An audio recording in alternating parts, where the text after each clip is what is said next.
Troll d'internet, quelle farce vous a fait vous sentir mal?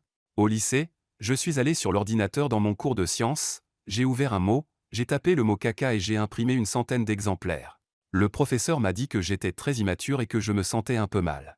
Ensuite, la semaine suivante, chaque document que nous avons reçu en classe portait le mot caca imprimé au dos et j'ai cessé de me sentir mal, parce que c'était hilarant. Utilisateur 4chan ici. Nous avons commencé un hashtag prier pour Hélène hashtag. Nous avons tout inventé. Il s'agissait d'elle, Hélène Degener, contractant le sida. Des tonnes de gens y ont cru, elle l'a abordé, c'était fou. Quand j'étais adolescent, je suis allé dans la salle de bain et j'ai vaporisé de la laque pour cheveux sur le miroir. J'ai écrit tout un tas de blasphèmes et c'est parti assez rapidement. Ma sœur est allée prendre une douche et la vapeur s'est accumulée dans la salle de bain. Ce que je ne savais pas, c'est que la vapeur ne collerait pas au miroir où j'ai pulvérisé la laque pour cheveux. Ma sœur est très superstitieuse et croit aux fantômes et a paniqué quand elle a vu l'écriture sur le miroir. Je ne l'ai jamais admis. Si vous avez couché avec les parents de vos amis, quelle est l'histoire? Je viens juste d'aller sur des sites web de rencontres et de voir le grand nombre d'hommes qui aiment aussi les hommes. J'ai fini par me retrouver avec le père de ma copine. Je ne lui ai jamais dit, des années plus tard, elle est du genre à trouver ça hystérique. Elle était lesbienne, j'étais gay, nous nous servions tous les deux de couverture sans nous en rendre compte. J'ai commencé à sortir avec la mère d'un meilleur ami quand j'étais plus jeune, et cela s'est transformé en une relation de 2 ans. Mon ami s'y est finalement habitué, ainsi que le reste de sa famille. Ma famille l'a détesté. Ma mère m'a fait déménager, etc. Quand j'avais 16 ans, j'avais cette petite amie au lycée, sa mère flirtait toujours avec moi. Quand cette fille a rompu avec moi, j'avais le cœur brisé et sa mère m'a appelé pour me demander si j'allais bien et si je voulais prendre un café. Quelques sorties plus tard, elle m'a utilisé comme son jouet pendant quelques mois et son mari ne l'a jamais découvert. Serveur, quelle est la fois la plus triste où vous avez vu une personne attendre quelqu'un? L'endroit où je travaillais avait un homme qui venait tous les soirs pendant une semaine, attendait quelques heures, commandait de la nourriture et des boissons, puis repartait sans que personne ne se présente. Plus tard, j'ai appris qu'il essayait juste de faire face à la mort de sa femme, croyant qu'elle arriverait pour le saluer au restaurant où ils avaient leur premier rendez-vous. J'avais un habitué qui venait toujours avec sa femme. Un jour, il était assis dans ma section et j'ai remarqué que sa femme n'était pas avec lui. Je lui ai demandé où est ta femme aujourd'hui, il m'a répondu qu'elle était au paradis en train de m'attendre. Immédiatement je suis mort à l'intérieur. Un homme de 80 ans venait seul tous les soirs, sans faute. Toujours commander la même chose, c'était vraiment adorable avec le personnel. Il s'est avéré que sa femme était décédée quelques années auparavant et venir au restaurant et parler au serveur était la seule interaction sociale qu'il avait toute la journée. Nous avons fini par lui donner des repas gratuits tous les jours juste pour qu'il puisse continuer à venir. Officier de police, avez-vous déjà arrêté quelqu'un que vous connaissez? Oui, j'ai arrêté ma sœur pour conduite en état d'ébriété. Cela rend les vacances plus qu'un peu inconfortables. Je le referais si on me donnait exactement les mêmes circonstances, et sachant ce que je sais maintenant. Ex-flic en Australie. J'ai arrêté mon cousin sans savoir qui il était.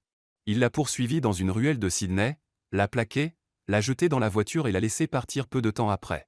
Il était très ivre et je l'ai vu renverser une plante en pot au pub.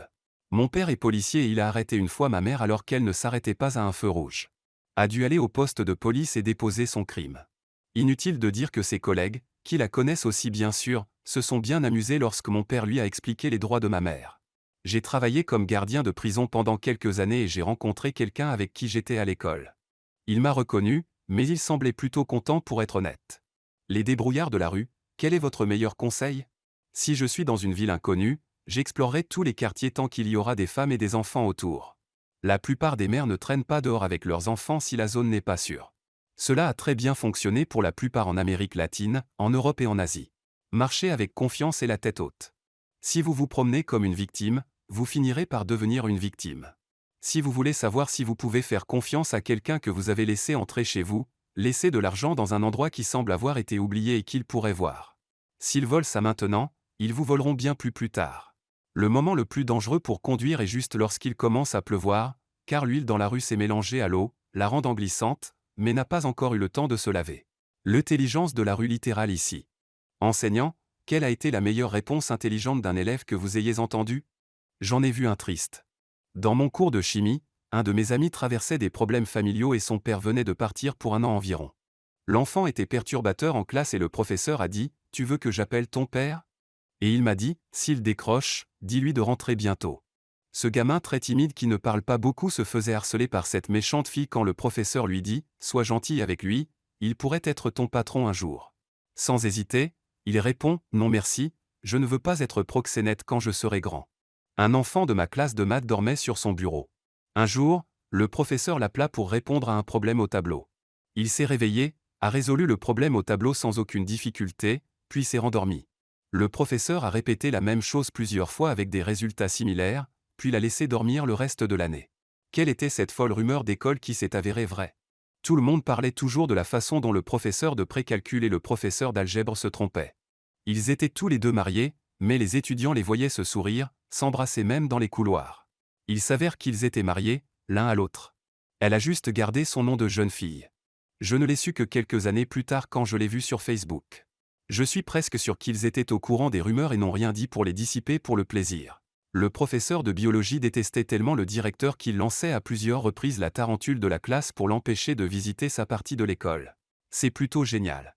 Un mec de 18 ans s'est fait prendre en train de doigter un gamin de 14 ans dans le couloir à l'étage. Pendant environ 2 mois, personne n'a été autorisé à monter à l'étage pendant le déjeuner. Cela s'est produit l'année dernière, et cette année, tous les casiers et les cours ont été déplacés en bas. Ça doit être nul d'être scolarisé à la maison. Travailleur de Walmart, quelle est votre histoire avec les gens bizarres de Walmart? La chose la plus étrange que j'ai vue était une dame obèse sur un scooter qui a renversé un gros enfant dans l'allée des bonbons, puis l'a menacé parce qu'il l'a presque renversé. La sécurité a été appelée et elle a exigé de recevoir ses articles gratuitement. Finalement, nous l'avons laissé prendre les choses parce que ce n'était que 5 $ de quilles. J'ai vu un vieil homme faire une décharge sur le sol de l'allée du pain une fois. C'est incroyable le nombre de personnes qui amènent leurs animaux non aidants dans le magasin. Je n'ai pas de problème avec les chiens et autres, mais quand je vois le petit chien que vous portez gratter et que des squames tombent sur les légumes que vous regardez, nous avons un problème. Celui qui me vient à l'esprit est ce couple de gens vraiment en surpoids. C'est l'odeur dont je me souviens, elle m'a frappé avant que je ne les voie, l'odeur très distincte du corps purulent et non lavé, et naturellement ils sont venus directement vers moi pour me demander des choses. Photographe de mariage, quels sont les signes qu'un mariage va fonctionner? Pour moi, le plus grand signe est la coupe du gâteau. Certaines personnes aiment étaler le gâteau partout pour plaisanter, d'autres non. Habituellement, le couple est en phase à ce sujet. Ils se connaissent et ils ne boudent pas de gâteau sur le visage de l'autre s'ils ne le souhaitent pas. Parfois, l'un d'eux forcera le gâteau sur le visage de l'autre et l'embarrassera. J'ai vu cela se produire une poignée de fois et toutes ces relations que j'ai entretenues se sont terminées par un divorce. Les nerfs sont normaux, mais quand l'un des deux commence à se demander s'il doit le faire bien avant la journée, vous savez que quelque chose ne va pas. Bon signe, ils prennent des décisions ensemble et se soutiennent mutuellement, surtout lorsque la famille peut être sous pression. Vous pouvez simplement le dire en fonction de la façon dont ils se traitent. S'ils sont respectueux l'un envers l'autre et envers moi, pendant la journée pleine de stress, alors je pense que c'est un bon indicateur de pouvoir faire face à d'autres problèmes qui peuvent survenir au cours d'un mariage. Infirmière, quels sont les sales secrets que vous ne direz jamais à vos patients? J'ai une angine streptococcique, mais je serai informé si j'appelle plus de 3 jours de suite. Désolé pour ta grand-mère et son système immunitaire affaibli. Sérieusement, il semble que les hôpitaux de tous les endroits connaissent l'importance de garder les personnes contagieuses à la maison. Ce n'est pas vraiment un sale secret, mais quand vous êtes nu devant le personnel médical, nous nous moquons que vous soyez nu. Littéralement 4 secondes après que vous soyez habillé, nous avons oublié à quoi vous ressemblez nu. Vous ne vous rappelez à quoi ressemblent les gens nus que parce que vous avez vu un petit nombre de personnes nues. J'étais à l'hôpital pendant 3 jours en rotation d'infirmière et tout ce que je peux dire, c'est que vous êtes à la merci de cette personne. Tout le monde est très différent en termes d'attitude et de service. C'est comme la roulette russe.